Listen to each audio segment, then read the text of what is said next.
Olá, boa tarde.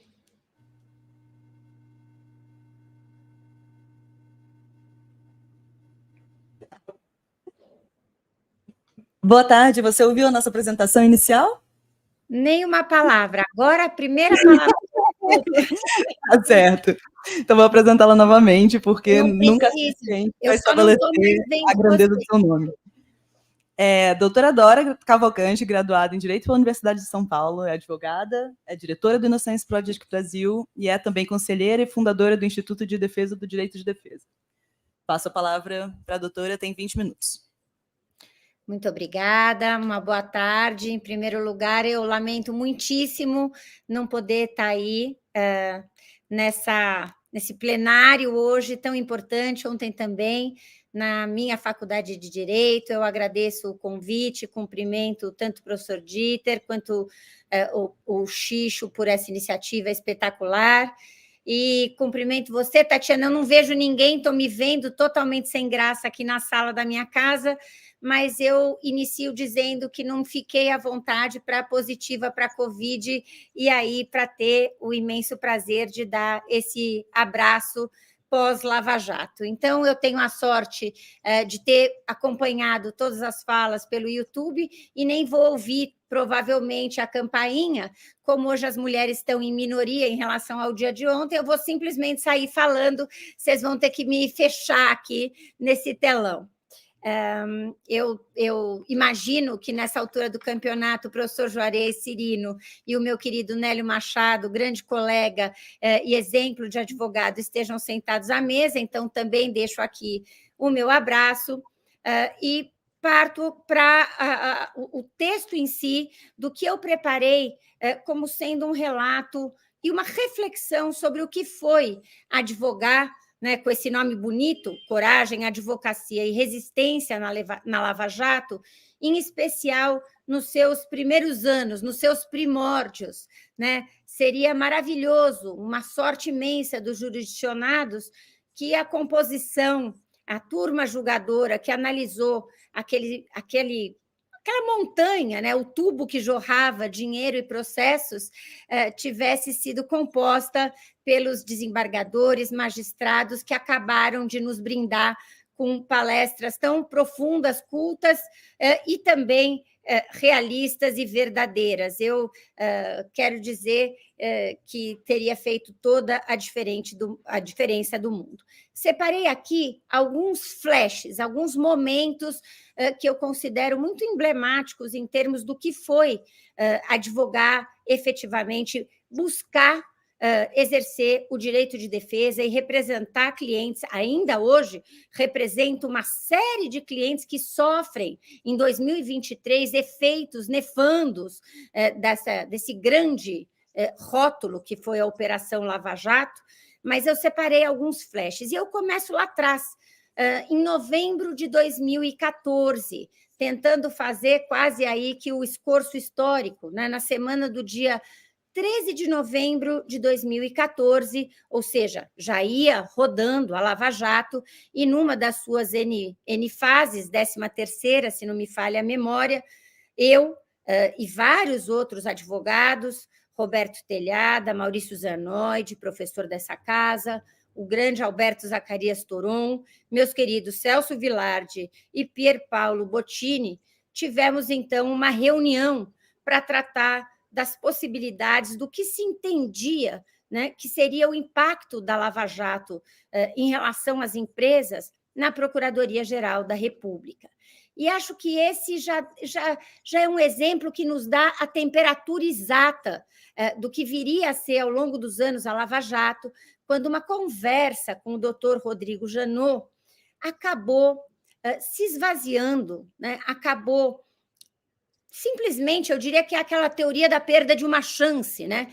Não houve mais racionalidade, possibilidade de discutir, de evitar todos esses impactos econômicos absolutamente inaceitáveis para a economia brasileira, sem dizer no que nós estamos vendo todos esses dias em termos de esfacelamento das garantias individuais, mas naquele momento, uma foto, uma caracterização do PGR vestido de pizzaiolo, né, com aquela imagem de colocando ali uma pizza no forno, já foi um exemplo marcante de uma tática de intimidação efetiva. Ali, alguns dos procuradores integrantes, eu concordo com o desembargador Marcelo Semer, quando ele diz que é esse grande imbróglio que ninguém sabe, todo mundo, ao mesmo tempo, de várias instituições, eram tidos como integrantes dessa força-tarefa, mas ali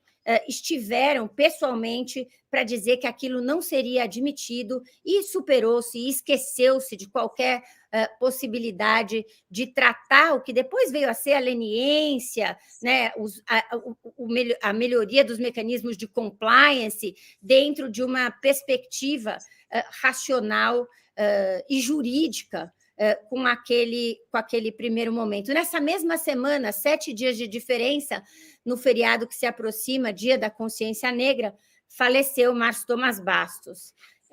Para mim, aquele momento, enfim, foi extremamente duro e acho que também serve como um marco, né, do gradual processo de piora e de perda de rumo e de descontrole e de sobrestamento das cláusulas pétreas da Constituição que nós vivemos ao longo dessa operação. Nós estamos lá atrás, né? Muito em breve já serão 9 anos da morte do Márcio, para mim, meu eterno chefe, e ainda nessa semana embarcavam na primeira viagem, aquela que no Jornal Nacional a gente via de sobretudo os procuradores da Lava Jato dando entrevistas da Suíça daquilo que eles diziam que estavam obtendo como provas. Eu, em fevereiro seguinte, acho que ainda muito emocionada e impactada com a morte do Márcio, cheguei a escrever um texto no Tendências e Debates para a Folha, quando fomos a Brasília, numa audiência com o ministro Zé Eduardo Cardoso, que foi duramente criticado pelo então ministro Joaquim Barbosa, hoje lembrado pelo Técio Lins e Silva de manhã, na sua impecável exposição, que ali veio essa crítica que mostrava que a Lava Jato não queria nada com o direito de defesa, que a Lava Jato procurava efetivamente quebrar, né, desrespeitar a paridade de armas e que, depois de ter formulado uma série de pedidos, eu contei 5 petições em primeiro grau, e aí íamos seguindo de instância em instância até chegar no ministro Teori, com a questão dos vazamentos estratégicos, que faziam com que a defesa pudesse conhecer apenas a conta-gotas, naquele ritmo, né, que a Lava Jato buscava imprimir para forçar as delações e para quebrar as pernas da defesa, o que seriam os anexos e os termos de colaboração.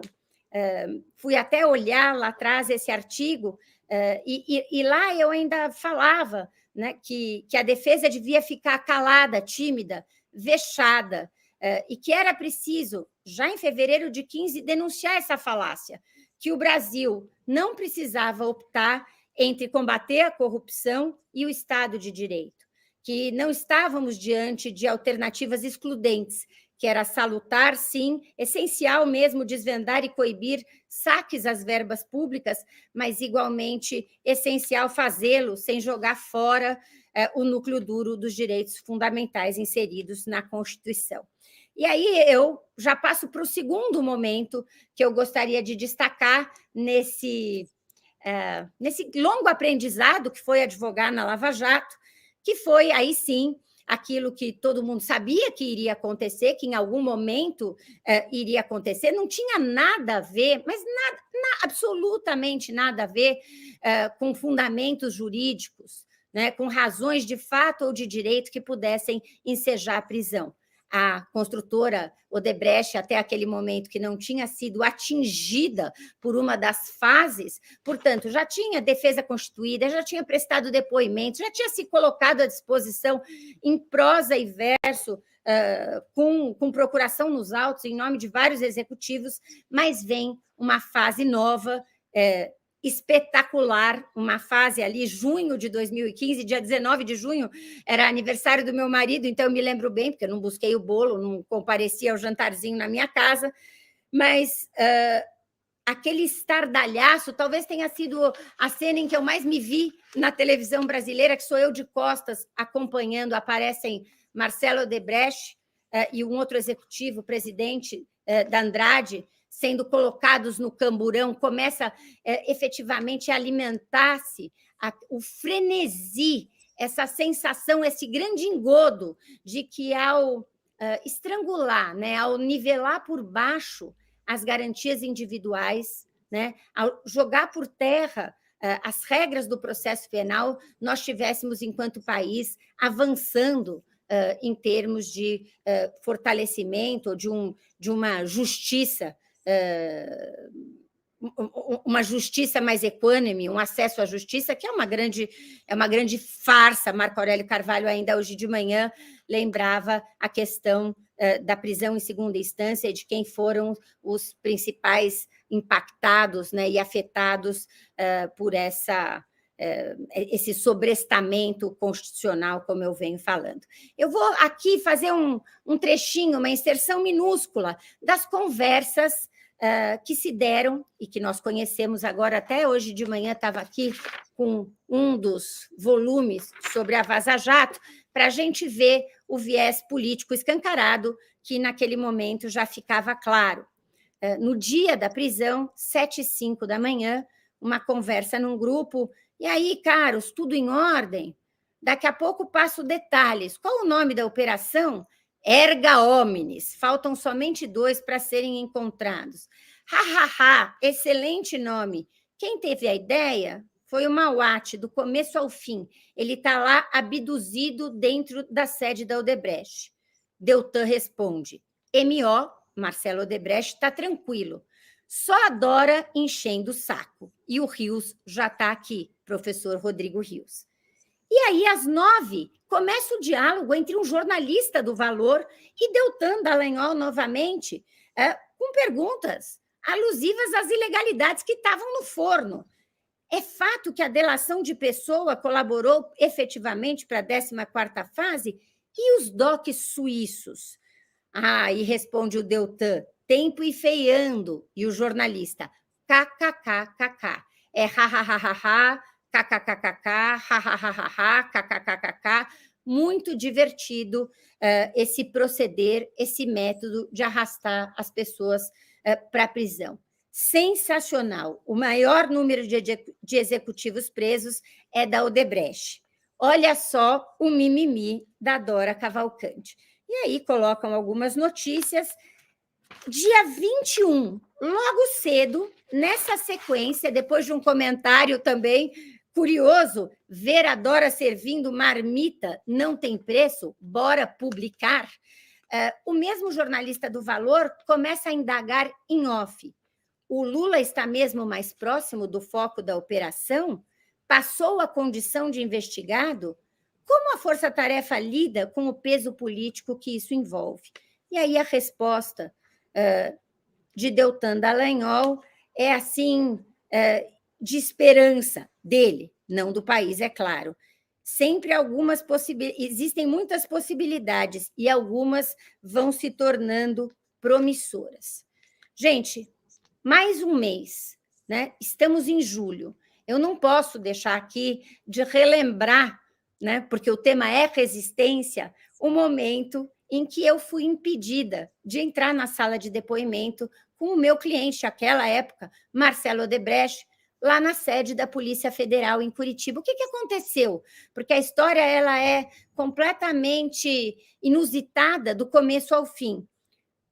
Os presos da Lava Jato eram visitados, tudo grampeado, a gente sabia que ali na carceragem não se podia conversar sobre nada, mas eu recebi pelas mãos de um carcereiro, de um funcionário, um bilhetinho com providências que deviam ser levadas lá para a família do Marcelo.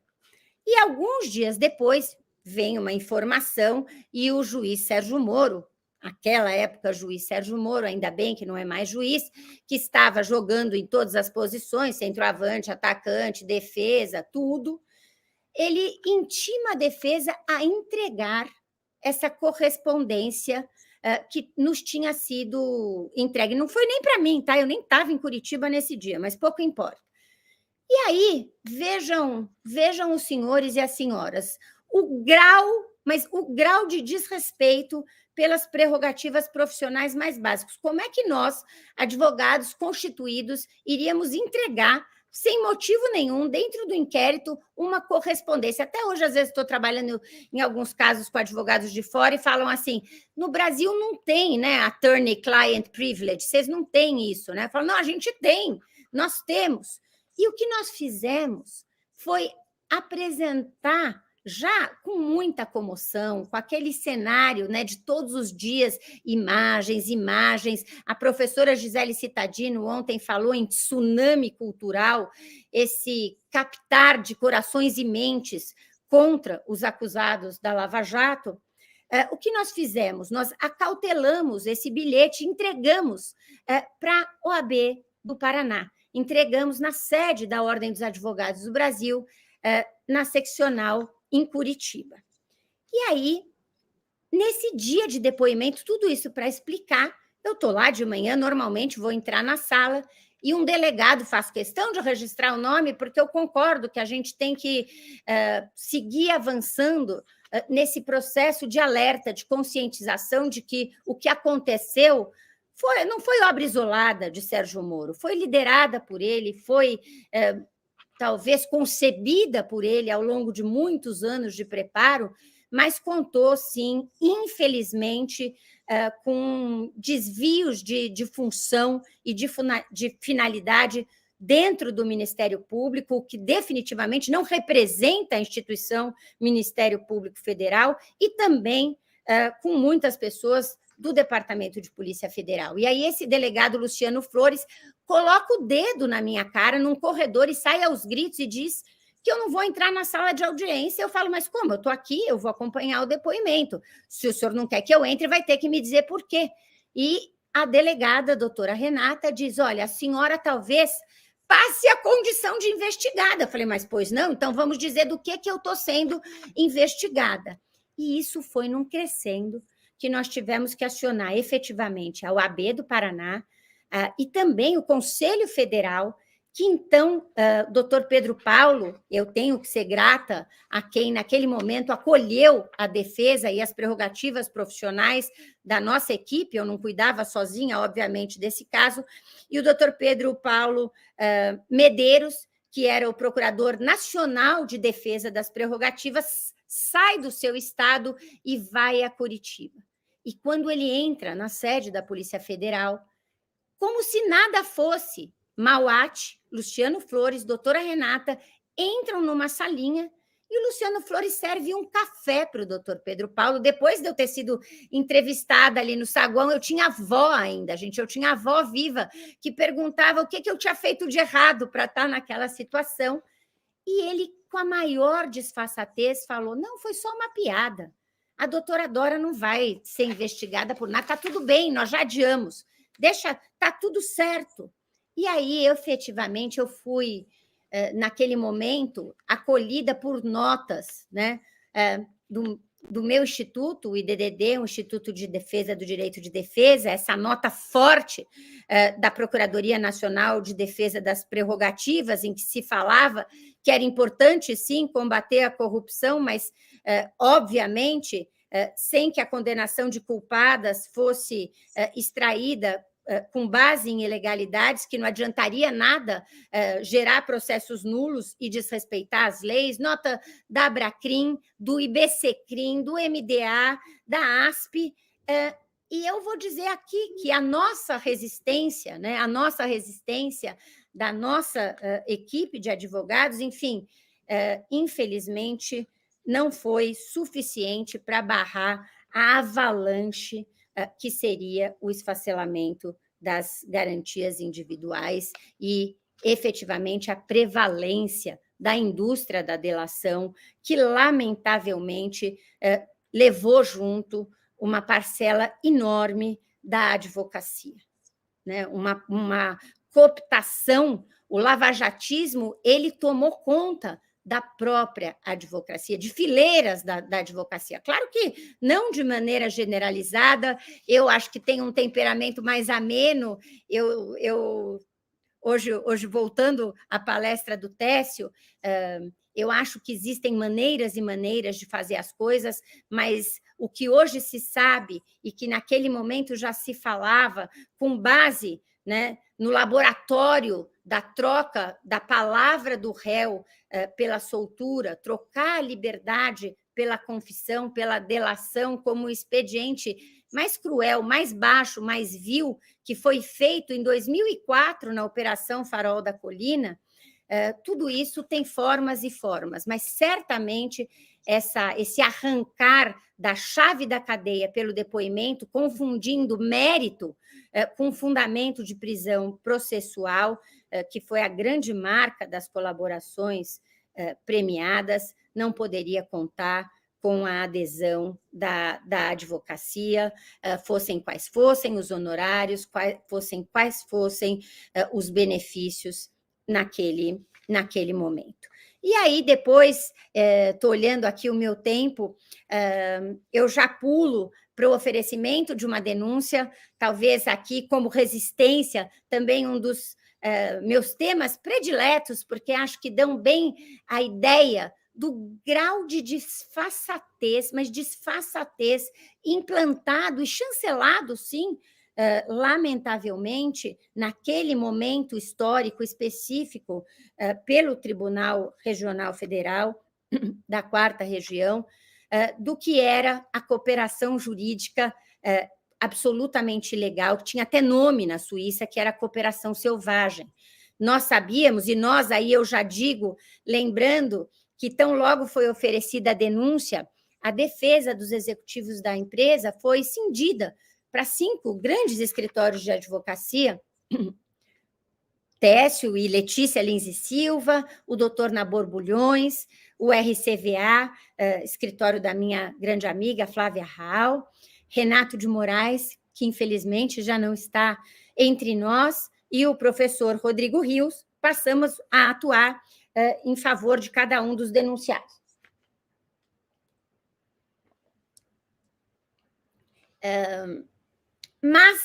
Mas a advocacia não conseguiu manter essa união, não conseguiu efetivamente, não obstante algumas vozes. Ontem eu assisti também a mesa com jornalistas fantásticas, me lembro com gratidão de observações do Jânio de Freitas, mas muito firmes, dizendo e citando que era ridículo um juiz que exigia que a construtora abrisse mão de todos os seus contratos como condição para negociar a liberdade de alguém. Essas situações absolutamente malucas que redundaram no quê? Redundaram num juiz que indeferia sistematicamente qualquer pedido da defesa, fosse de acesso aos documentos da cooperação jurídica, de acesso à troca de mensagens entre Ministério Público brasileiro e suíço, fossem perícias, porque vamos lembrar que a matemática da Operação Lava Jato também é um caso à parte. Você lê hoje uma denúncia e os números que eram jogados, os números que ensejavam os grandes bloqueios de bens e que estrangulavam o funcionamento das empresas, eram números fundados no nada, como se não tivesse havido investimento, construção, trabalhadores sendo remunerados, eram números fictícios. Ali, quando o Tribunal Federal na Suíça, com sede em Berna, reconhece a cabal ilegalidade da sistemática, né? O que fez a Suíça?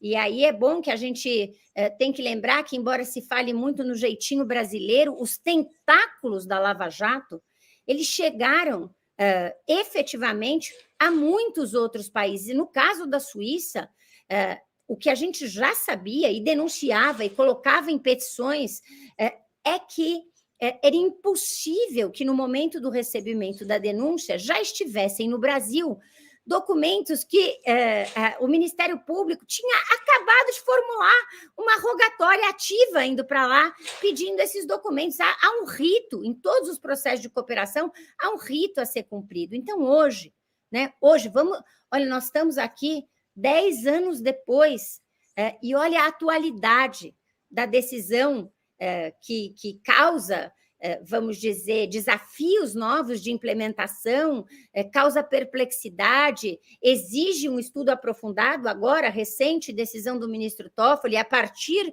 de outras decisões do ministro Lewandowski, invalidando, né, provas que não, enfim, observaram cadeia de custódia nem nada, mas naquele momento, as decisões da 13ª Vara, exaradas pelo juiz Sérgio Moro, elas eram muito claras, uma mensagem muito nítida. Eu não quero saber se o Tribunal da Suíça disse que isso tudo é ilegal. Aqui na minha vara, aqui no meu reinado, aqui no que se convencionou chamar de Operação Lava Jato, mando eu.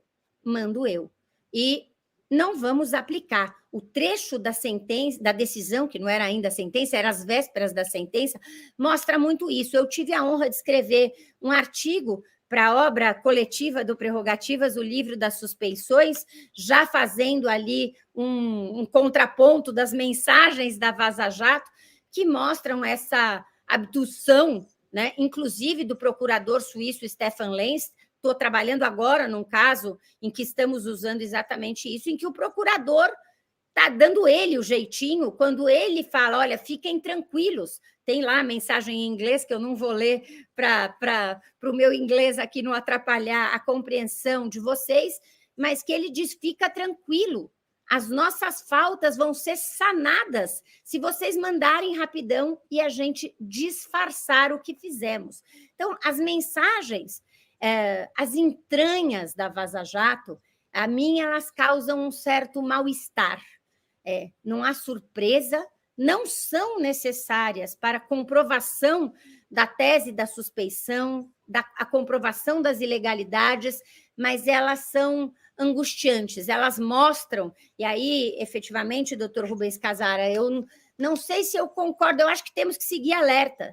Eu acho que não há nada que nos tranquilize de que isso não possa se repetir, mas eu acho que a Lava Jato, pelos seus tentáculos, né, por essa construção tão macro, essa construção tão profunda de um juiz que tinha passado tempos na Suprema Corte, talvez ela tenha efetivamente conseguido corroer e suspender a aplicação da Constituição Federal no nosso país. Eu espero efetivamente que nós tenhamos, enquanto sociedade, aprendido com isso e que isso não se repita.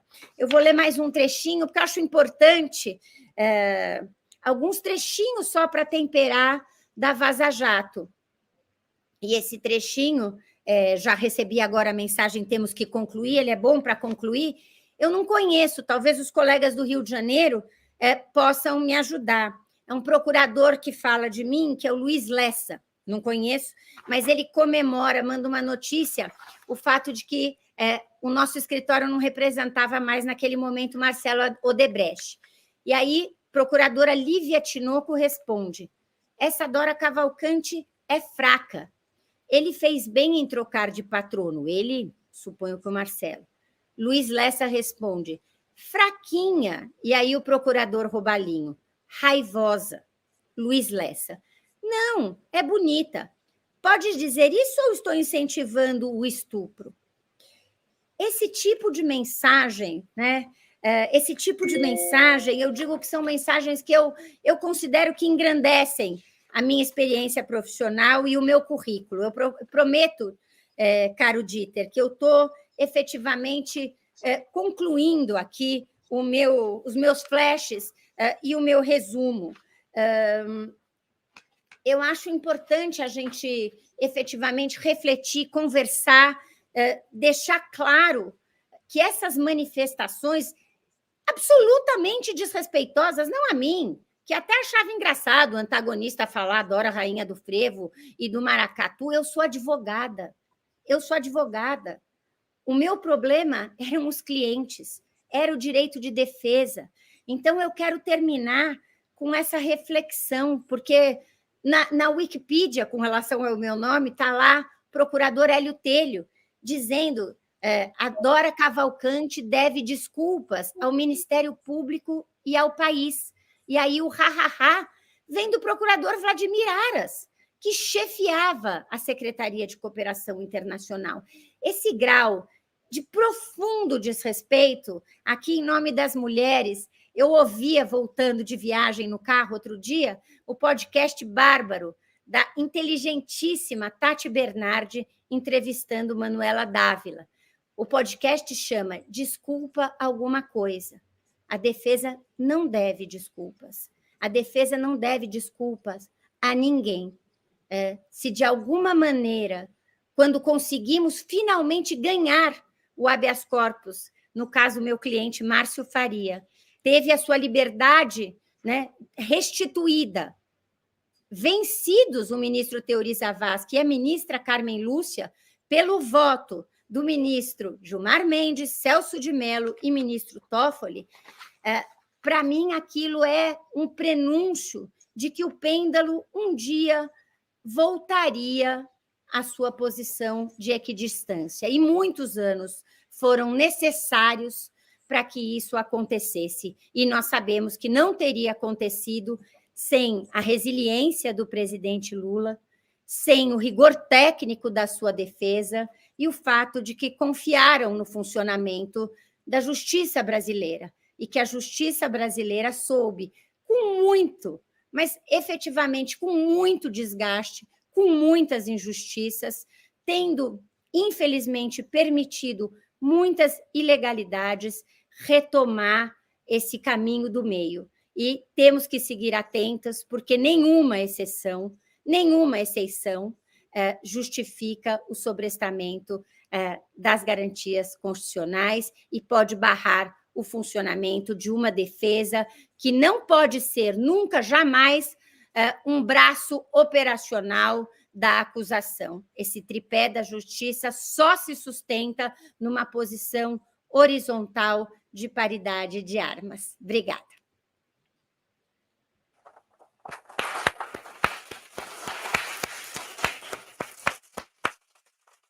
Muito obrigada, doutora Dora. Embora a senhora não possa nos ver, infelizmente, não possa estar aqui pessoalmente, eu espero que pelo menos a senhora tenha visto os aplausos entusiasmados, ouvido os aplausos entusiasmados, e eu gostaria muito que tivesse visto os semblantes impressionados com a coragem. E o nome desse painel é Coragem, e você fez jus ao nome que demos ao painel. Bem, agora eu peço, por favor, que os doutores Nélio Machado e Joré Cirino venham à mesa para a gente continuar o nosso painel com outros grandes nomes.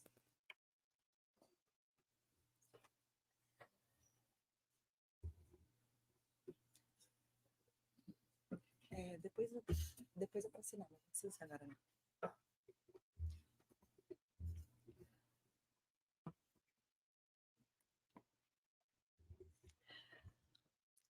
Vamos continuar com o doutor Nélio Machado, bacharel em Direito pela Universidade do Estado do Rio de Janeiro, mestre e doutor pela Universidade Federal do Rio de Janeiro, foi defensor público da Justiça Militar Federal, presidente do Conselho Penitenciário do Estado do Rio de Janeiro, integrou o Conselho Federal de Entorpecentes e foi conselheiro federal do OAB e atualmente é um dos maiores advogados do Brasil. Com a palavra. Boa tarde a todos. Agradecendo o convite que me desvanece, que me deixa diante de uma enorme responsabilidade em face das manifestações que antecederam o que eu tenho a dizer. A rigor, eu poderia não falar nada, porque tudo que foi dito eu subscrevo. Então, dizer alguma coisa é ter alguma ousadia de além do que já foi.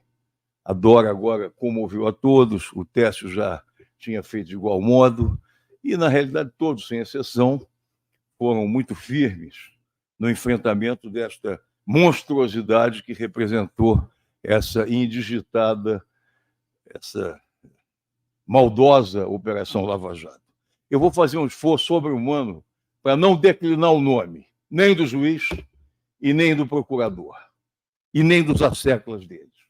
Não vou prestigiar o nome de magistrado, acrescentando o cidadão, esse personagem já tantas vezes celebrado, não por nós, evidentemente, como também o jovem, né, não amadurecido representante do Ministério Público, que, a rigor, não desconhecem, ou melhor, nada conhecem do ofício de advogado.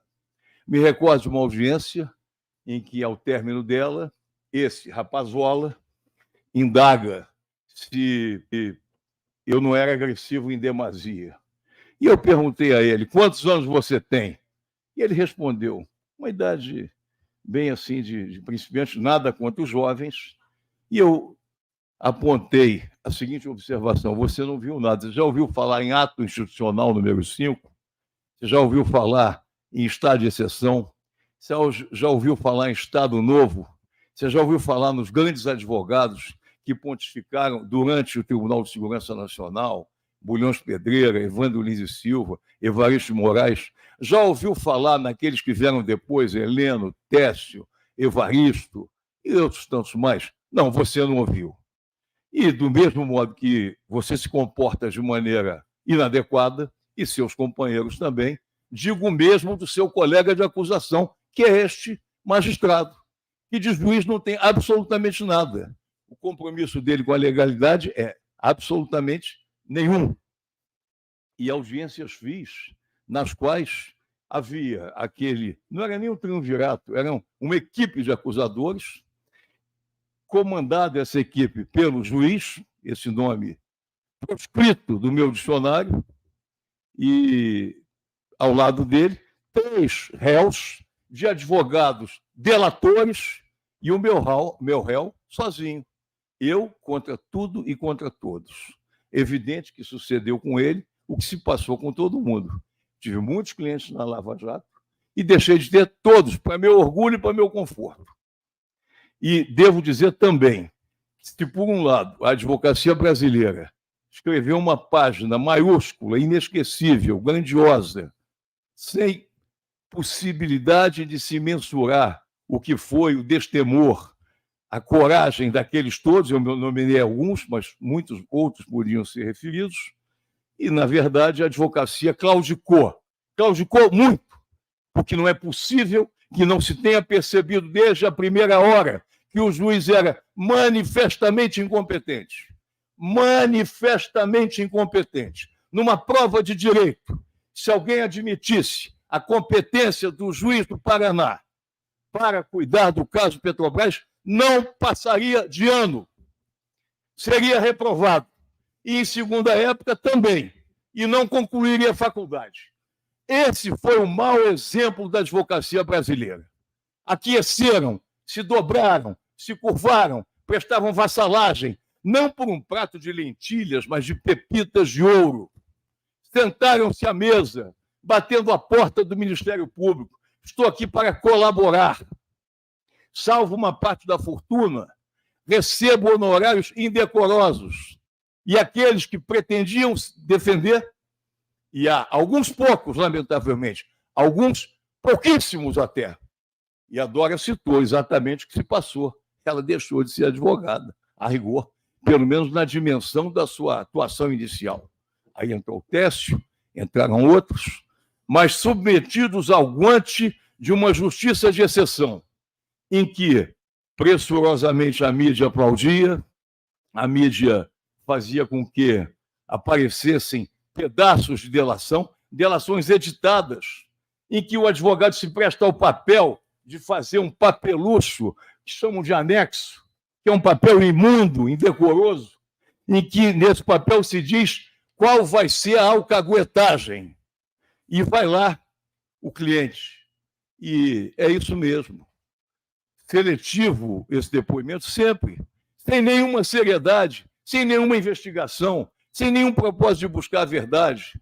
E penas simbólicas de 100 anos que são transformadas em penas de 2, pelo poder potestativo, unilateral, sem limite, com a colaboração dos tribunais da República. o Tribunal do Rio Grande do Sul, que carimbava, e o STJ tinha lá um magistrado escolhido, não sei por que critérios, um desembargador, que não julgava. Ele simplesmente procrastinava.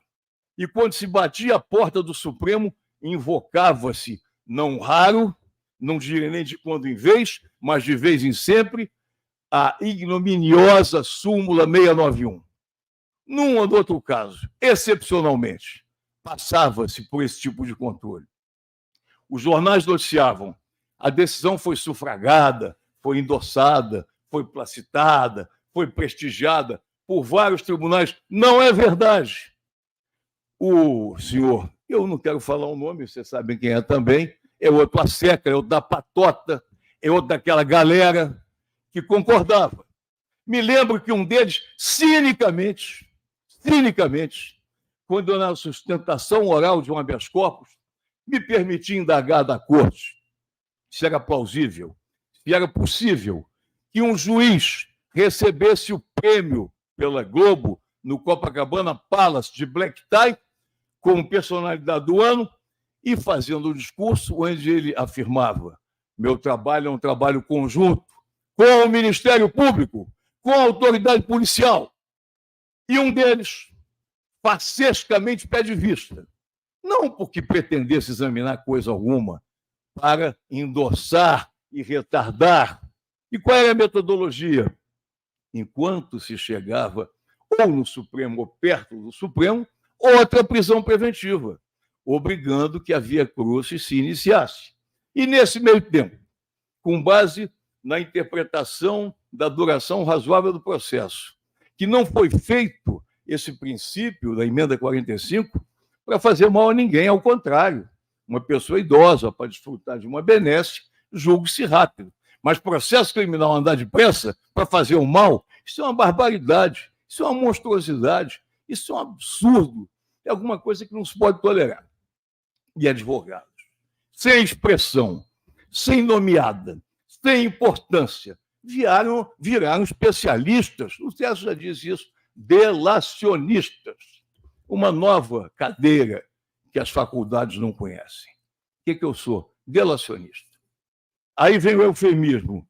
Não, é um meio de defesa. Não, é um meio de pusilanimidade, de covardia, de poltroneria, de não honrar a carteira vermelha que o advogado tem.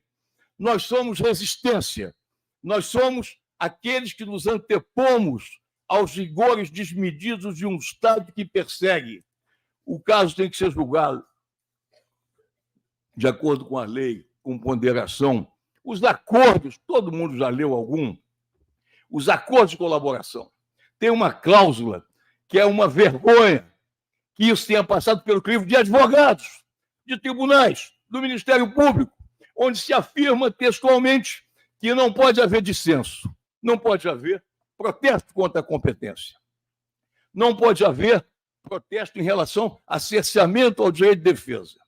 Esse famigerado do posto de gasolina, também não vou perder tempo com o nome desse camarada, inventa uma prevenção que nunca existiu, é um critério subsidiário. Ele teve a sua palavra não admitida pelo juiz, que em 2010 já foi citado por alguém que me precedeu, a delação dele foi invalidada.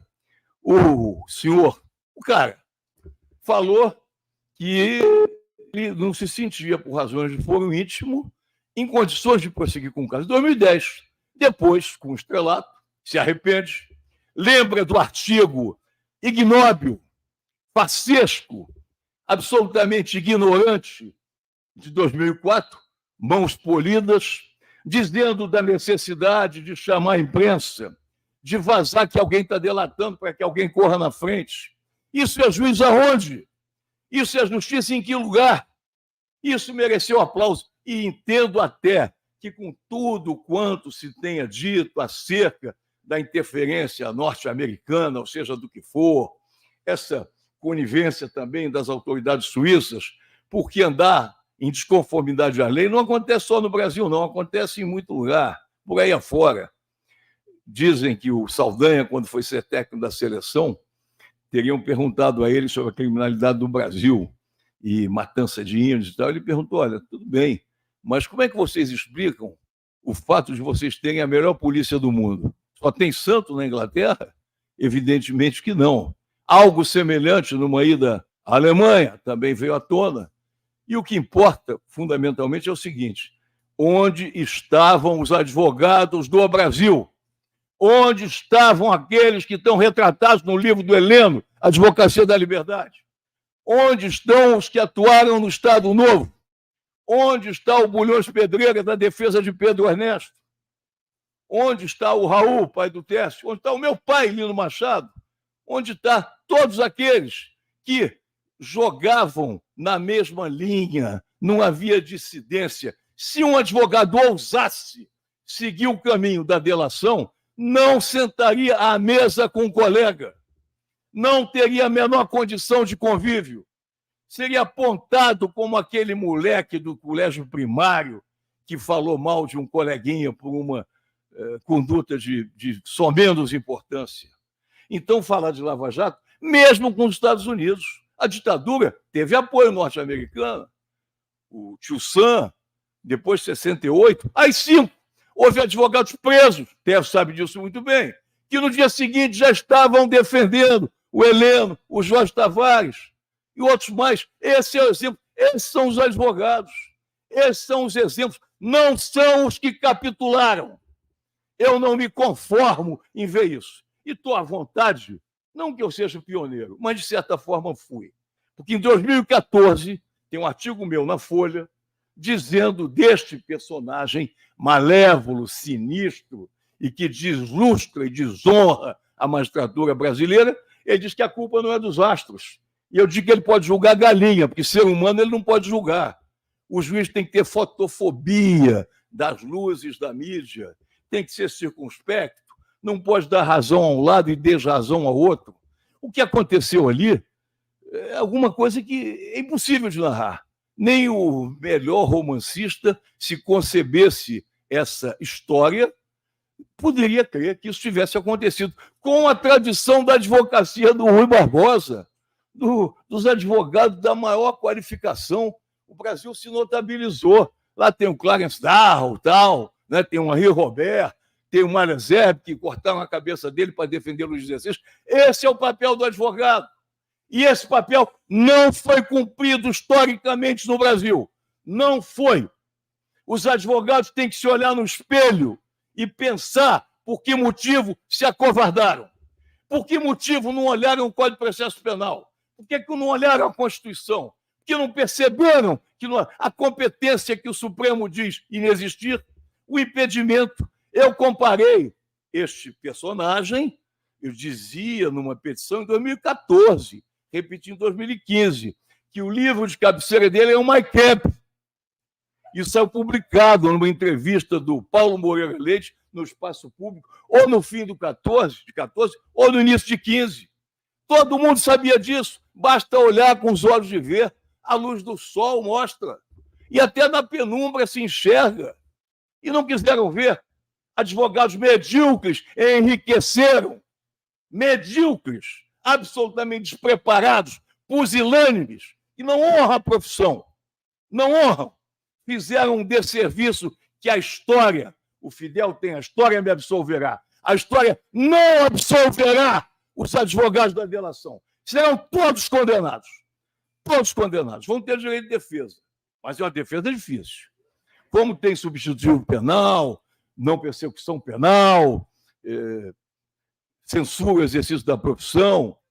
Então, isso, hein? Delação premiada. Quer dizer, como é que se pode imaginar? Eu me recordo de um memorial de uma causa delicada. Eu comecei com meu pai, Tércio começou com o pai dele, figuras exemplares. É um caso difícil. Ele fez um memorial e ele colocava mais ou menos assim: a defesa irá levantar entre os acusados e os ardores punitivos os ditames da lei. Quais eram os ditames da lei? O Código de Processo Penal. Como é que se podia julgar no Paraná o caso da Petrobras? Como o médico, para operar, tem que diagnosticar. Se ele puder resolver com homeopatia, ele não vai botar o paciente na mesa de cirurgia. Foram todos colocados. de forma completamente leviana, irresponsável. Alguns não vão gostar de mim, azar deles. Paciência. Me recordo de uma entrevista que dei em 17, 18, na Folha de São Paulo, e o falecido Macluf me perguntou: doutor Nélio, eu disse que estava escrevendo um livro, Covardia, Resistência, o Dieter sabe, o texto também, e Covardia, Resistência e outra palavra que está me escapando. E o Macluf diz: não, o senhor não vai escrever livro nenhum, advogado sem prazo não escreve. E é verdade, né? Eu acabei não escrevendo livro nenhum, não sei mais se vou ter fôlego ou não, tem prefácio, tem pós-fácio, mas não tem livro. Mas não tem livro, mas eu estou dizendo alguma coisa que vai sair lá um dia. Vai sair, não tem como não sair. E eu vou ter paz com a minha consciência de que eu não me calei, que eu não me furtei a dizer o que eu percebi, o que eu vi, o que eu notei. Esses julgamentos que se passaram no TRF lá do Sul, que é uma vergonha. Depois do que se via lá no STJ, de igual modo. E o Supremo não julgava absolutamente nada, nada.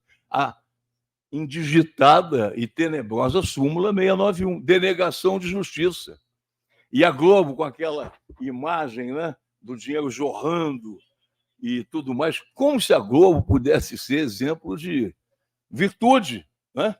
Alheios ao pecado. É um negócio impressionante. Agora, o que se fez? Eu me impressiono muito com todos os estudos criminológicos, dogmáticos, direito comparado, mas havia alguma coisa que não reclamava grande conhecimento científico de direito penal. Bastava pegar o código. Como um famoso advogado do Rio de Janeiro, que era praticamente leigo em conhecimento jurídico, que era o Canaã, o Teste deve conhecer, e havia um promotor muito erudito, cria do Roberto Lira, João Marcelo, e ele citava Hungria, citava Antolizei, citava, enfim, Roberto Lira, citava Aníbal Bruno. Aí, de repente, vem o Canaã, Vossa Excelência permite uma parte? Pois não. Esses personagens são testemunhas do fato, mal comparando, precisa de testemunha do fato para saber que esse magistrado de fancaria era incompetente, era suspeito. E aquelas conversas, eu estou estarrecido com o que falaram a respeito da Dora, que absurdo. E eles estão aí, andando pelas ruas da cidade, um senador, o outro ex-deputado, mas ainda com pretensões tais ou quais. E o que me parece, de fato, eu trouxe um monte de anotação aqui, mas eu não sei seguir a anotação. Eu sei dizer o que aparece na minha cabeça na hora, e a indignação faz parte do ofício advocatício. Se o advogado não se indignar, não ruborizar, não ficar completamente tomado pela emoção e de ser realmente alguém que diga aquilo que tem que ser dito, independentemente das consequências, aquele artigo, nenhum receio de desagradar quem quer que seja, deterá o advogado no seu munus. Que conveniência é essa?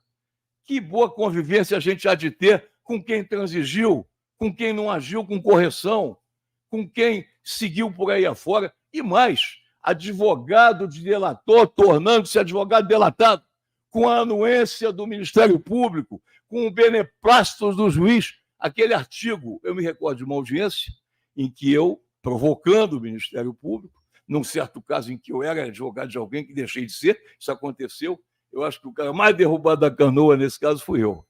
Todo barco que eu pegava, derrubavam no meio, e tudo bem, vamos em frente. Mas eu indaguei. Vem cá, o Código Penal do Ministério Público é igual ao Código Penal da Defesa? Porque no meu tem um artigo, tergiversação, patrocínio infiel.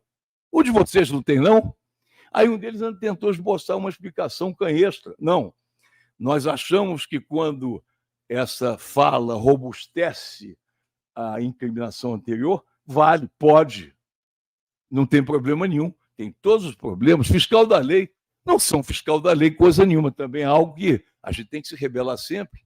Fiscal da lei aonde, como também foi dito aqui por um dos oradores, fiscal da lei que se senta em determinado lugar, que têm um convívio diferenciado e que se julgam num patamar superior ao advogado. Eu me recordo de um episódio que, no fundo, eu não sou nada. Falaram que eu fui ex-presidente disso, sou nada, eu sou advogado. Esses títulos eu não pedi para botar, botaram. Eu não dou muita importância para esse negócio, não. Mas advogado é um título, como disse também o Décio. A gente se orgulha de ser advogado. O que você é? Advogado. Evandro Lins, quando recebeu lá uma homenagem no jubileu no Tribunal do Júri, você estava lá, e muitos estavam lá, ele pediu só uma coisa: quando fosse chamado à providência divina, ele queria tão somente uma tribuna igual aquela e 2 horas para falar, que do resto ele se encarregar. Então, eu quero também uma tribuna, não para me defender, mas para fazer o que eu não gosto de fazer. Mas, de vez em quando, a gente tem que fazer um libelo crime acusatório. Me convolei aqui em acusador das práticas nefastas, que não são admissíveis, que não são corretas, e hão de pagar o preço da má fama, o preço desse comportamento inadmissível. E que o ministro Teori, saudoso, ele, num caso meu e de outros também, ele chegou a dizer a seguinte barbaridade, quando insinuávamos nós da tribuna e até no habeas corpus escrito, salvo engano, que aquelas delações obtidas sob prema, com a privação da liberdade, elas não podiam valer. E ele coloca textualmente: seria medievalesco supor que essas prisões sejam feitas com o propósito de obter delação. Aí é a maneira da linguagem falar o oposto do que não está sendo uma figura de linguagem de quem domina o vernáculo, que não é o caso do magistrado cujo nome não declinei, né? Mas falaram já do cônjuge e da bibliografia, uma enorme dificuldade. O que leu, o que está lendo, o que vai ler, nada, não leu nada, não lerá nada, e se ler não vai entender. E a concordância também é sofrível. Num só parágrafo, o camarada consegue agredir a última flor do lácio de ponta a ponta e de cabo a rabo. Então, eu colecionava assim, com lápis vermelho para fazer troça, para fazer observações assim, não muito lisonjeiras a respeito desse personagem. Então, o que a gente tem que fazer é o seguinte: que essas figuras sejam realmente proscritas. Alguém está escrevendo alguma coisa aqui para mim? Já fui advertido. Tenho um mau hábito de não marcar o tempo. E espero a censura. Vi que veio. Então, eu vou tentar só dizer alguma coisa razoável para terminar. Nem sei o que eu vou dizer, mas vou dizer o seguinte, que foi um prazer inenarrável, foi uma experiência muito rica para mim. Adorei ver a Dora falar, adorei ver todos falando, sem exceção, alguns de uma forma mais elaborada, e eu me sinto incapaz, porque longe de mim tem a criminologia do Cirino, do nosso Dieter, mas é como se eu dissesse o seguinte: eu toco de ouvido. E o que eu fiz aqui foi tentar tocar de ouvido. De vez em quando eles me dão uma cola, eu vejo a partitura e tal, mas olha, muito obrigado, a luta vai continuar, essa lava não sei o que vai ser, mas não vai ser, nós não vamos deixar. E quando alguém tiver costeando o alambrado, nós vamos dizer: olha, para, essa linguagem nos é muito cara, não é, Juarez? Costeando o alambrado, não vamos deixar ninguém costear o alambrado, tá certo? Você com a tua autoridade, com a tua vivência, eu como teu coadjuvante e outros aqui, que são oficiais do mesmo ofício, não vamos permitir que isso aconteça. Muito obrigado e à disposição de vocês sempre. Muita honra.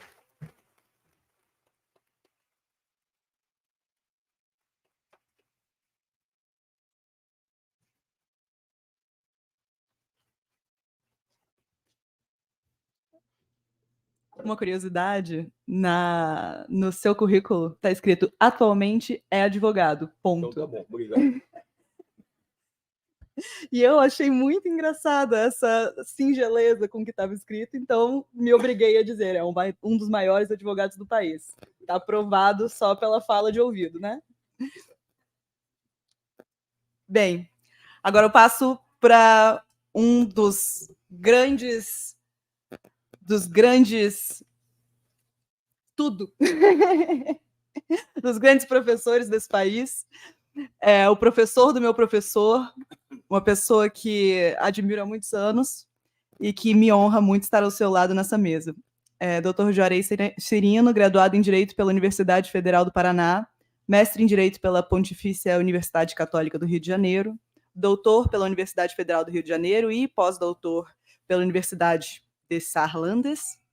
Foi professor adjunto da Universidade Estadual de Londrina, professor agregado pela Pontifícia Universidade Católica do Rio e professor de Direito Penal e Criminologia pela Federal do Paraná. É presidente do Instituto de Criminologia e Política Criminal e advogado associado do escritório que leva o seu nome. Por favor, professor.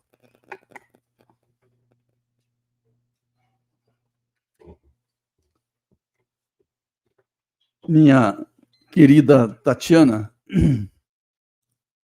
a quem eu conheço já de algum tempo, e cada vez que eu a ouço, e cada vez que eu trabalho com você, eu passo a gostar mais de você.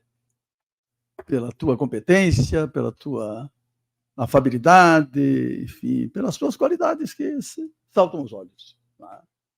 É uma grande alegria estar aqui nesta grande festa da advocacia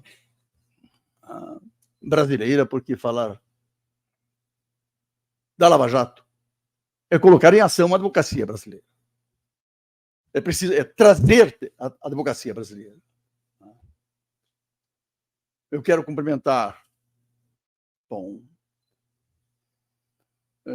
em primeiro lugar, eu estou preocupado com o tempo, mas, enfim, a gente tem umas preliminares, né? Cumprimentar aí as entidades, o CPEC e o Instituto de Defesa da Classe Trabalhadora, o CPEC aí, representado pela grande figura do Maurício, o Instituto de Defesa da Classe Trabalhadora, também muito bem representado aqui. E dizer que é uma grande alegria ouvir grandes discursos. Sabe, e ouvir argumentos estruturados com inteligência, sabe, com lucidez, é uma coisa que nos atinge. Mas antes de eu começar a falar do que eu pretendo, eu quero cumprimentar a nossa querida Dora Cavalcante pelo brilhante discurso que ela fez. Eu fiquei comovido com o discurso dela. E prestar a ela a minha...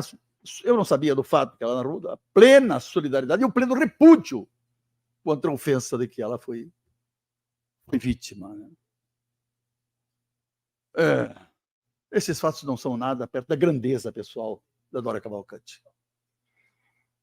E cumprimentar aqui o meu querido Nélio Machado, que sempre que fala, ele, sabe, brota a oratória, ele reverbera a oratória, ele é um grande orador.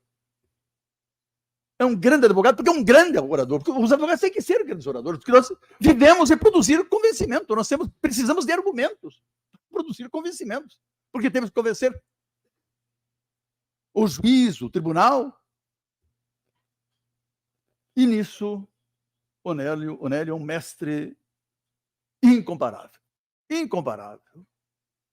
Eu fico comovido quando ouço um bom discurso. E eu fiquei aqui pensando, mas o que eu perdi de não ter vindo aqui desde ontem para ouvir o discurso do Técio, que eu não ouvi, e outros discursos.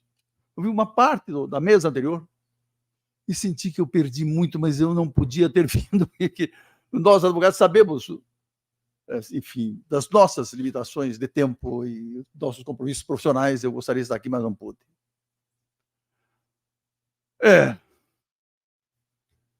Eu pensei no que falar sobre esse tema: coragem, advocacia e resistência durante a Lava Jato. E me lembrei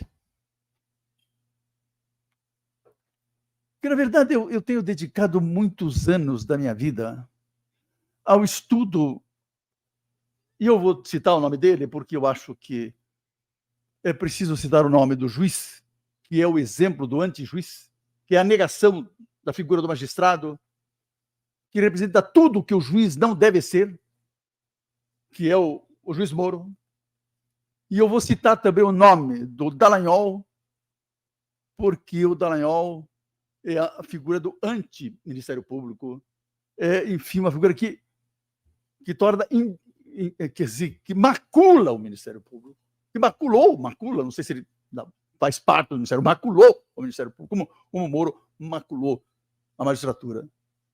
Nós todos conhecemos grandes juízes, grandes, aqui, estão presentes hoje aqui, o Rubens, aqui na mesa anterior, 3 magistrados, Rubens Casara, o Flávio Cruz, Marcelo Semer, daqui a Simone Schreiber, aqui a Kenarique, as pessoas que eu vi e outros magistrados que, mas são magistrados que dignificam a magistratura no Brasil e no mundo. Grandes juízes. Sabe? Eu tenho um verdadeiro prazer, uma alegria imensa de tocar na mão desses magistrados, de cumprimentar, de abraçar. Me sinto gratificado por ser amigo deles ou delas. Nós somos grandes membros do Ministério Público. Daqui o Jackson. Eu tenho 2 filhos do Ministério Público, mas eles são exatamente a antítese do que foi o Dallagnol. É preciso falar, e aí então eu discordo, eu entendi a posição do Nélio, mas é preciso mencionar esses nomes para citar os exemplos de como não deve ser um juiz, ou de como não deve ser um promotor de justiça. Porque aí eles têm um efeito didático, entendeu? Os estudantes precisam saber como eles agiram. E eu vou tentar mostrar alguma coisa sobre isso. Como...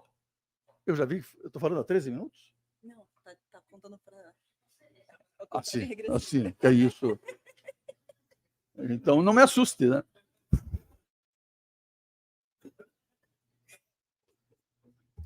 Enfim. Eu escrevi, em 2015, um artigo chamado Crônica de uma Condenação Anunciada. Um artigo que era uma crítica, um artigo do Moro e do Bochenek, que era, na época, o presidente da AJUF, a Associação dos Juízes Federais, em que eles dizem o seguinte, eles comunicam a existência de uma prova que tinha uma prova de um esquema gigantesco, um esquema criminoso gigantesco. Assim que seria o maior escândalo criminal do Brasil, em 2015. Isso foi colocado no colo do Moro. E aí eu fiquei pensando, mas esse juiz não pode julgar esses acusados de que ele está falando. Porque ele manifestou uma opinião sobre o fato, ele se chamou o maior escândalo criminal do Brasil. Ele falou sobre a natureza criminosa dos fatos, ou fatos pendentes de julgamento, processos submetidos a ele. Ele fez um pré-julgamento, apresentou a sua convicção pessoal sobre ele como juiz da causa. Quer dizer, a parcialidade do Moro já estava presente aqui. Isso em 2015. Eu falei isso nesse artigo. Está publicado no Justificando, no Brasil 247, eu já nem lembro mais. Né? Quer dizer, aquela atitude queria culminar na declaração da sua suspeição, reconhecimento da sua suspeição para o Supremo Tribunal Federal. Depois eu escrevi um outro, preocupado com essa ligação da imprensa com a Lava Jato. Eu escrevi um artigo chamado A Conexão Lava Jato, Meios de Comunicação de Massa. O novo cenário da luta de classes. Eu digo o seguinte, a estratégia das classes dominantes estava clara no Brasil. Era esse deslocamento do cenário das lutas políticas das praças públicas para a 13ª Vara Criminal Federal de Curitiba. Ela se transformou. Sabe, naquele cenário de comícios, porque ali o poder se decidia ali. Mas a história futura do Brasil estava sendo decidida ali. A Operação Lava Jato. Tá? Esse espetáculo midiático, político, midiático, seletivo contra Lula. Com vazamentos programados de informações para a imprensa, com um método que jogava fora o devido processo legal. Às vezes sempre não conhecia o princípio não, vamos ver como isso é verdade, o princípio do contraditório, o princípio da ampla defesa, o princípio da presunção de inocência. Às vezes isso é tudo história conhecida. Às vezes, a proteção contra a autoincriminação passava por tudo. O objetivo da Lava Jato era a retomada do poder político. Eu estava falando isso o tempo todo. A retomada do poder político pelas forças conservadoras, que começaram com o golpe contra Dilma, porque ela foi deposta, foi sem crime, mas eram as forças conservadoras que estavam interessadas. E a Lava Jato foi um instrumento fundamental disso, quer dizer, foi o apoio, quer dizer, aquela base de argumentação para, inclusive, a opinião pública, os jornais, a imprensa, que permitiu, enfim, o impedimento da Dilma, né? Um golpe contra o poder do Estado pelas classes dominantes, na sua aliança com a grande imprensa, e com os movimentos sociais, essas coisas do Kim Kataguiri, essa coisa inominável que está aí, né? Imagina, vem para a rua, na rua, são movimentos fascistas, né? Nós vamos falar sobre isso daqui a pouco. Escrevi nos últimos nos 15 dias que antecederam o julgamento, foi uma esperança vã, o julgamento do recurso do Lula no TRF4, eu escrevi 12 artigos, né? a guerra de Moro contra Lula, e, esperando que o tribunal se fizesse sensível. Escrevi 12 artigos e publiquei em 15 dias. Isso foi publicado no Justificando. Então, tudo isso está dito, está escrito. Não estou inventando agora, né? Eu não vou ter tempo de falar sobre esses artigos aqui, porque eu tenho só 9 minutos. Né? É uma coisa incrível. Maurício, isso é um sofrimento, né? Vocês, enfim. Mas a Operação Lava Jato, a Operação Lava Jato é essa força-tarefa do Ministério Público, lá com o Dallagnol na frente, com a sua equipe de procuradores da República, e o Moro. E o Moro. Quer dizer, aí com a coordenação do Dallagnol e a direção do Moro. Era impressionante a supervisão permanente, constante do Moro. O juiz Moro supervisionava. Quer dizer, o andamento das investigações. Tem mais coisas aqui. Isto foi quer dizer, a Lava Jato representou o mais escandaloso conluio, quer dizer, arreglo, conluio processual de membros, vamos dizer, de alguns membros do Ministério Público Federal e também, especialmente do juiz Moro, mas também houve aí alguns membros da magistratura federal, quer dizer, no TRF4 e depois no próprio STJ e também no STF. Coisa incrível, né? Quer dizer, como isso vicejou, como isso se expandiu.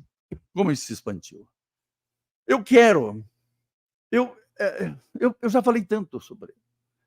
Eu passei uma grande parte da minha vida estudando essa figura do Moro. Né? Eu digo, eu não vou mais falar, eu sinto náusea. Hoje, eu tanto falei, fiz tantas palestras, escrevi tanto, que eu sinto náusea, eu sinto mais um certo asco quando eu tenho que falar sobre o Moro. Eu sou obrigado a falar porque é preciso citar o exemplo negativo que ele foi e que foi também o Dallagnol. Mas isso não me causa nenhum prazer, né? Nenhum prazer. Então, eu, por razões profissionais e por razões também acadêmicas, eu dediquei muito tempo ao estudo dessa figura do Moro. Eu vou fazer outra coisa. Eu vou fazer um mergulho, eu vou fazer uma imersão nos porões da Lava Jato. Quer dizer, verificar o que acontecia aqui é uma espécie de imersão no inconsciente da Lava Jato.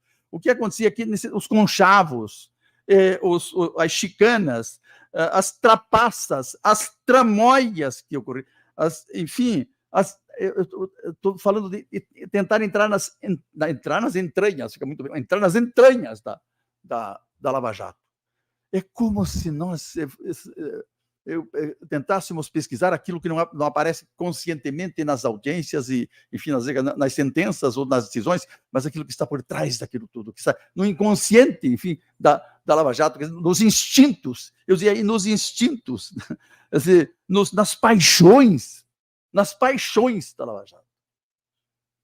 E aí eu descobri um caminho que foi exatamente o caminho que conduziu o Supremo a afirmar a suspeição do Moro e anular o processo do Lula, que foram as revelações do Intercept.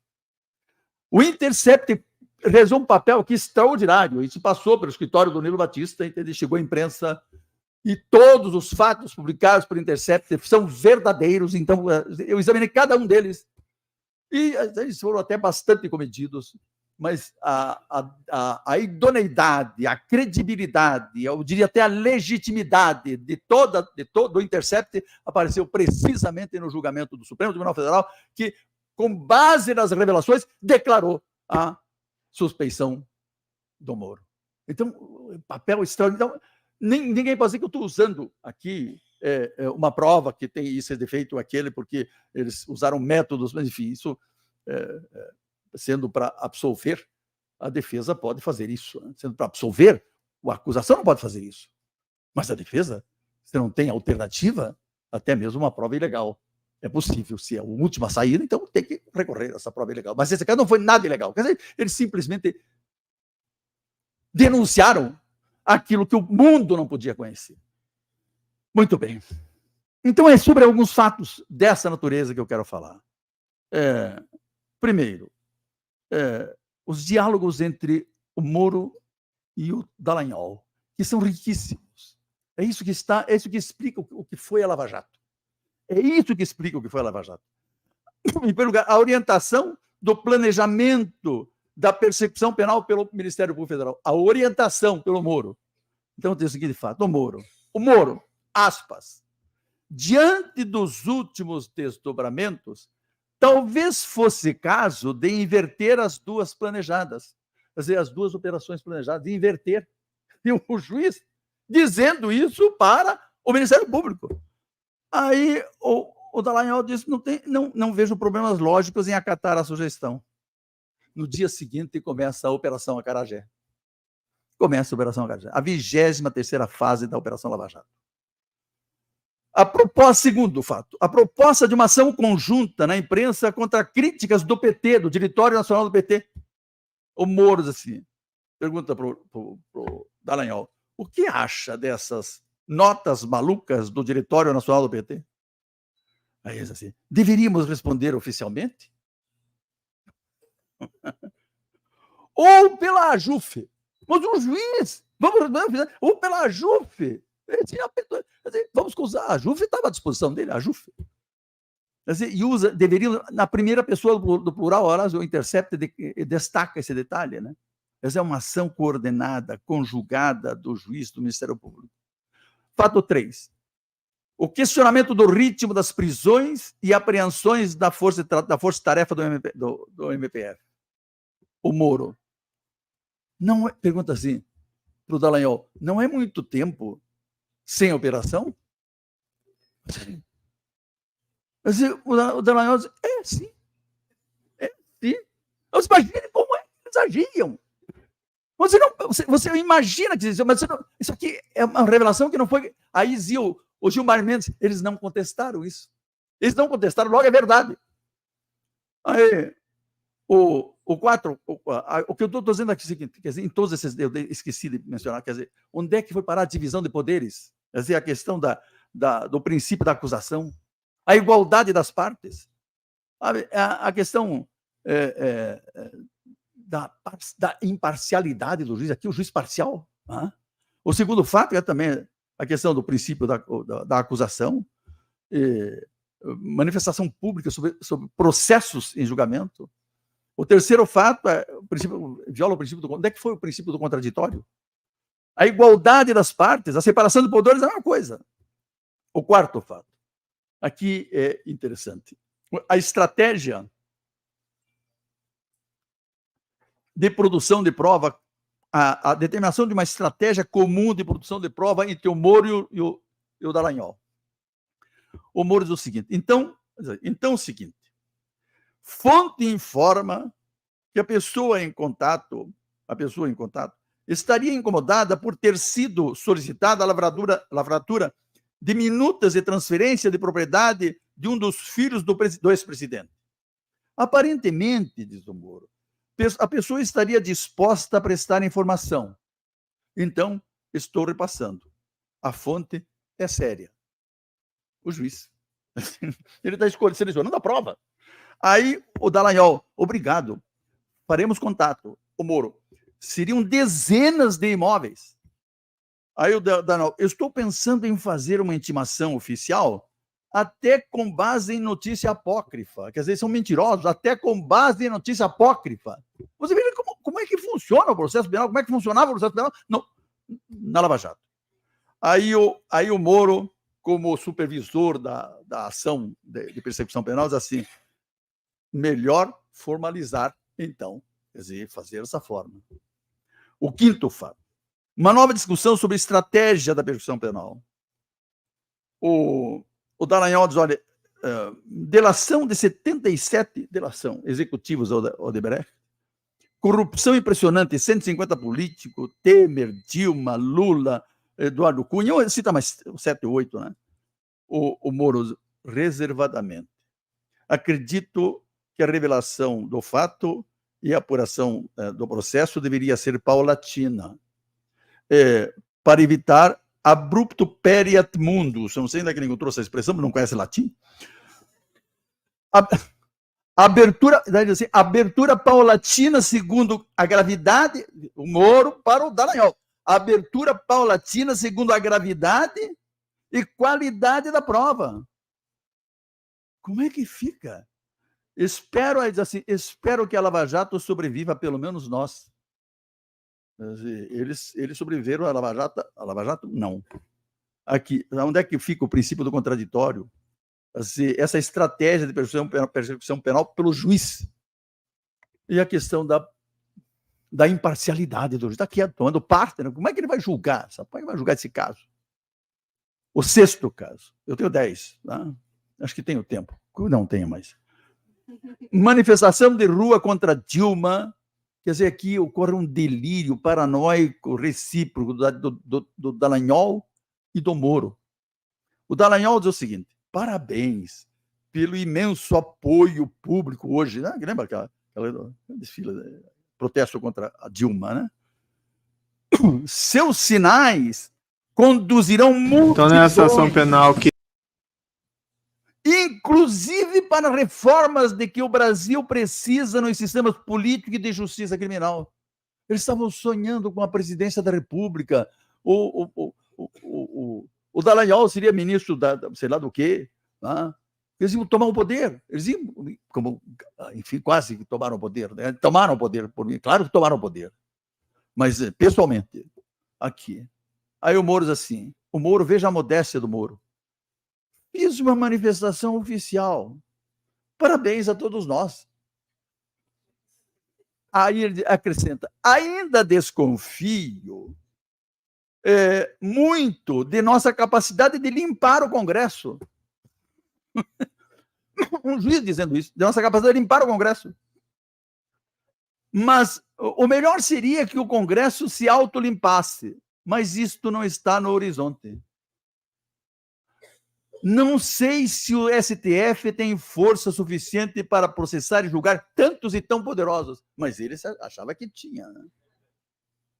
Isso é um delírio, isso é paranoia, estão loucos, estão desequilibrados. A loucura instalada, Como é que pode isso aqui?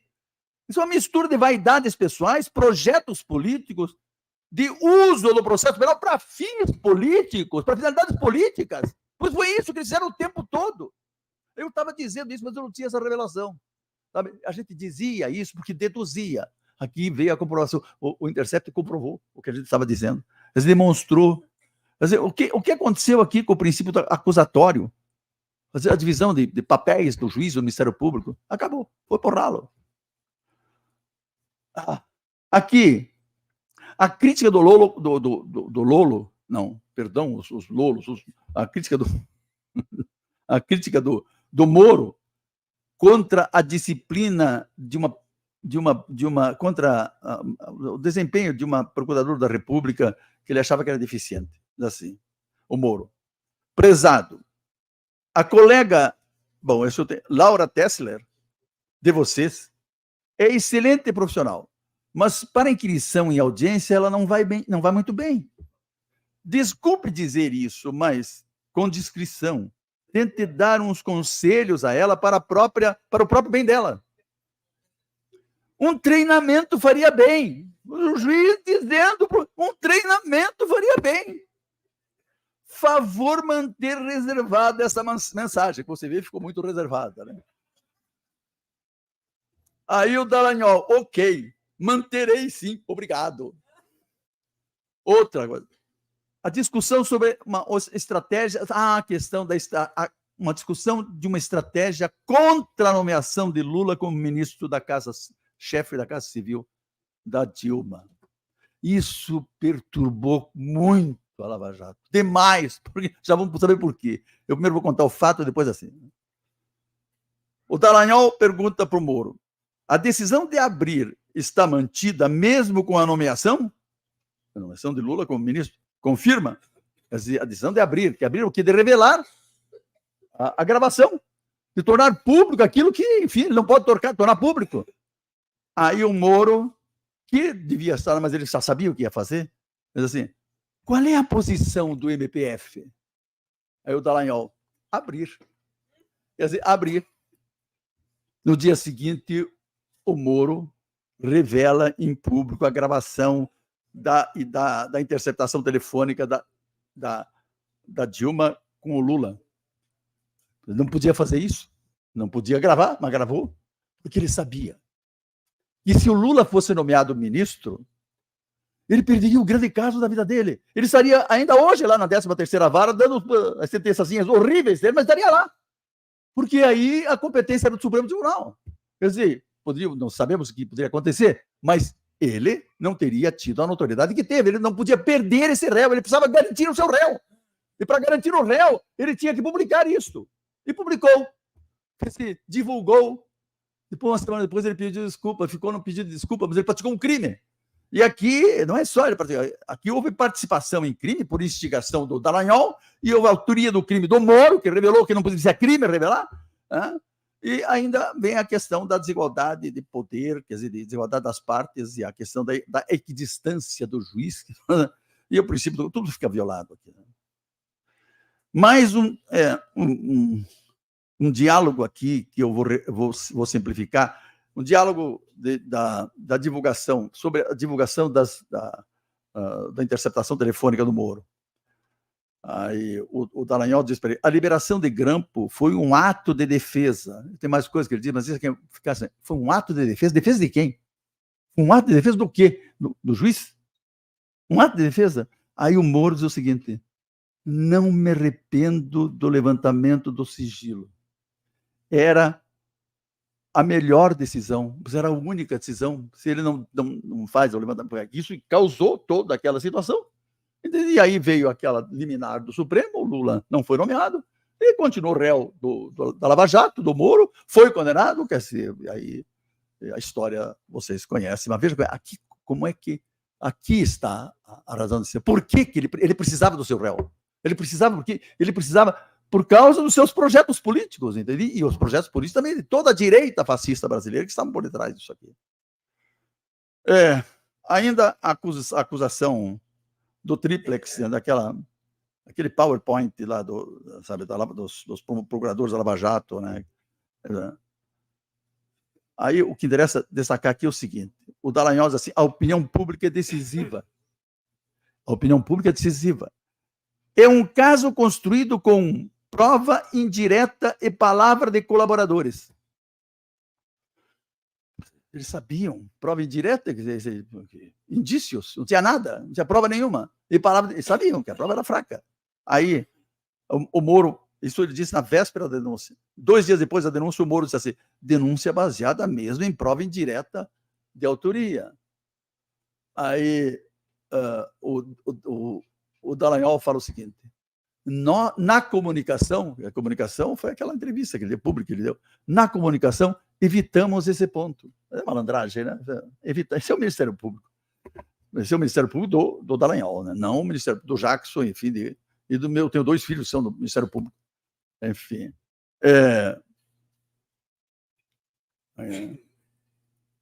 Na comunicação, evitamos esse ponto. Quer dizer, eu não fui compreendido pela longa exposição do comando do esquema, mas isso era necessário para imputar a corrupção ao ex-presidente. Muita gente não compreendeu por que colocamos ele como líder. Mas não era para imputar 3,7 milhões de lavagem, era para imputar 87 milhões de corrupção, porque ele precisava disso para manter de novo a competência do Moro para toda enfim, abrangendo o Lula, né? Uma denúncia sem prova do fato, com indícios frágeis de autoria, uma imputação discursiva ou retórica, porque a única coisa que eles faziam era discurso. Ele mesmo dizia: nós não temos prova, nós temos convicção. Não é isso? Nós temos convicção. Aí o Moro completa: definitivamente. A crítica à exposição de vocês, as críticas à exposição de vocês são desproporcionais. Fica firme. Mas como é que o juiz pode dizer isso para o Ministério Público? Mas nós vivemos isso no Brasil. Nós vivemos isso. A gente imaginava que aconteciam essas coisas, mas não sabíamos. Graças ao Intercept, nós ficamos conhecendo desses detalhes. Sabe, lá dos porões da Lava Jato. Eu já estou terminando. Aí, no interrogatório do Lula, depois do interrogatório do Lula, o Moro, preocupado, diz assim: talvez vocês, falando para o Dallagnol, talvez vocês devessem, amanhã, editar uma nota esclarecendo as contradições do depoimento quanto o resto das provas e o depoimento anterior dele, quer dizer, depoimento interrogatório, ele quer dizer, né? Por quê? Aí ele diz: porque a defesa já fez o showzinho dela. Você vê que coisa impressionante. O desdém contra a defesa, né? A defesa já fez o showzinho dela. Aí o Dallagnol: vamos fazer. Aí depois ele fala: então, temos que avaliar o seguinte, o Dallagnol: trazer conforto para o juiz. Assumir o protagonismo. O protagonista aqui era realmente o Moro, porque ele era o juiz, era o acusador, era o investigador, era o policial, o promotor e o juiz, também o tribunal. Aí diz assim: temos que trazer conforto, assumir o protagonismo, deixar mais protegido, tirar um pouco do foco. E a forma? Uma nota para proteger e reduzir os riscos. Aí diz assim: o Jornal Nacional vai explorar isso amanhã ainda. Quer dizer, eles sabiam do que ia acontecendo. Veja como eles manipulavam o controle da imprensa. Isso envenenava a opinião pública. Isso foi a causa, enfim, a origem de todo o movimento que estava, quer dizer, na opinião pública, da imprensa, que determinou a deposição da Dilma, a prisão que já estava programada desde o princípio, e a eleição do Bolsonaro. Aí, agora, para encerrar, aqui nós temos, né, vazamento de informações, a questão da desigualdade das partes, quer dizer, onde é que fica isso, a equidistância do juiz das partes não existe, o princípio acusatório, a parcialidade, a supervisão da acusação. Isso é uma coisa incrível, né? Quer dizer, o que aconteceu com o processo penal brasileiro no caso da Lava Jato? Aí,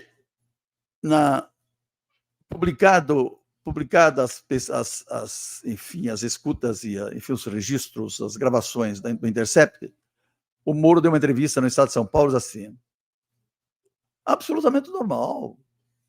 Os juízes conversaram com procuradores, como contato pessoal, conversas, comunicações banais, comuns. Agora, ajuda na elaboração de estratégias? Não, isso não. Em situações urgentes, eventualmente, comentários aqui, ali, mas nada a ver com processos. Vocês ouviram aqui? Nada a ver com processos. Assim, o sujeito é cara de pau. Essa é uma hipocrisia judicial absurda, né?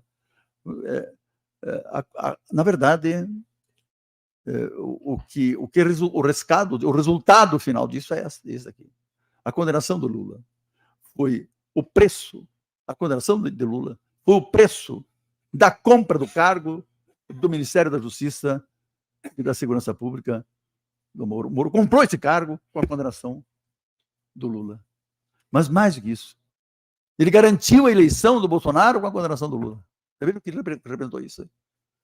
Mais ainda, dele, pessoal, ele queria ser o presidente da República, o ministro da Justiça, acabou sendo senador e agora tá aí, ele precisa ser cassado, evidentemente. Ele precisa seguir o mesmo destino que teve o Dallagnol. Quer dizer, ele se elegeu senador, né? Foi ministro da Justiça, se elegeu senador, já estou parando, e a mulher dele é deputada federal por São Paulo, e o Dallagnol, deputado federal, enfim, que já foi cassado. E eu tinha reservado, mas vou deixar porque vocês conhecem, né? Era fazer uma descrição daquele debate que eu tive com o Moro, no caso daquela testemunha, né, que eu disse que, no instante que ele se comportava como o principal acusador, ele perdia todo o respeito, né, como juiz.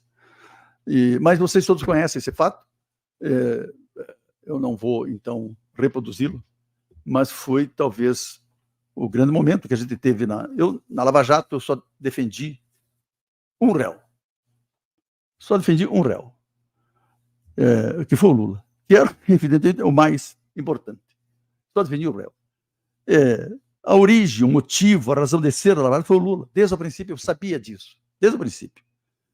Declinei da defesa, pessoal, porque entrei em conflito com a estratégia da defesa, que era muito comportadinha, mas acreditava muito. Depois, por circunstâncias, na verdade, o Lula foi absolvido graças ao discurso que o Gilmar Mendes fez, porque ele, inclusive, inverteu um voto da Carmen Lúcia, tá? Porque a previsão de condenação do Lula era mais ou menos normal, né? E eu declinei da defesa, saí da defesa, porque entrei em conflito porque se há uma coisa e ele não era advogado criminal, que é enfim, o atual ministro do Supremo, não conhece nada de direito penal, então, mas enfim, aí entramos em conflito sobre a estratégia dele. Eu queria uma defesa muito mais forte, muito mais agressiva, muito mais, enfim, capaz de colocar as grandes questões políticas por detrás desse processo, né? Eles não queriam fazer isso, né? Então, eu saí da defesa processual do Lula, mas continuei fazendo a defesa do Lula fora do processo, escrevendo artigos, dando conferências, entende? E é o que eu fiz, enfim, a vida toda. Eu escrevi um livro até apresentando as minhas, porque eles mudavam aquilo lá dentro, né? Escrevi como defendi Lula na Lava Jato. Enfim, defendi Lula com toda a capacidade e a competência de que, enfim, eu fui capaz, né? Enfim, acho que foi um grande momento na minha vida profissional, né? E que nós prestamos um trabalho significativo. Muito obrigado, desculpe pelo excesso de tempo.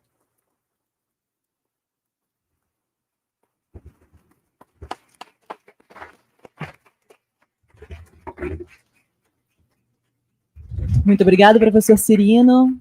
Declaro encerrado esse painel, com muita coragem, de advocacia e resistência durante a Lava Jato. A gente volta às 18h45 para o próximo painel, em que a Lava Jato finalmente será passada a limpo.